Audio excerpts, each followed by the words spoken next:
வந்து face, ice இதெல்லாம் வந்துட்டு பக்காவாக இருக்கும். அதை பார்த்த உடனே அந்த காந்த மாதிரி இழுக்கிறது அப்படிம்பாங்க இல்லையா? ஸோ அந்த மாதிரி காந்த மாதிரி இழுக்கிறதுனால தான் அவரை ரசிக்கவே ஆரம்பித்தோம்.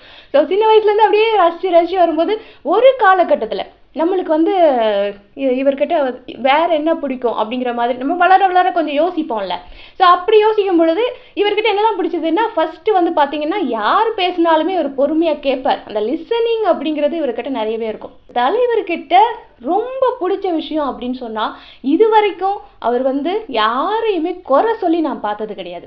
அதுதான் அவரை தலைவர் அப்படின்னு நான் சொல்கிறேன்னா அதுக்கு ஃபர்ஸ்ட் ரீசன் இதாக தான் இருக்க முடியும்.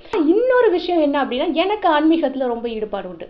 ஸோ ஆன்மீகத்தில் அவரும் ஈடுபாடாக இருக்கிறதுனால அதுவும் நம்மளுக்குள்ள ஒத்து போச்சுன்னு வச்சுக்கோங்களேன். அது மட்டும் கிடையாது, அவர் சொல்லக்கூடிய அந்த குட்டி கதைகள், இந்த குட்டி கதைகள் அப்படிங்கிற ஒரு விஷயத்தை ரொம்ப பிரபலமாக்குனதே இவர் தான் அப்படி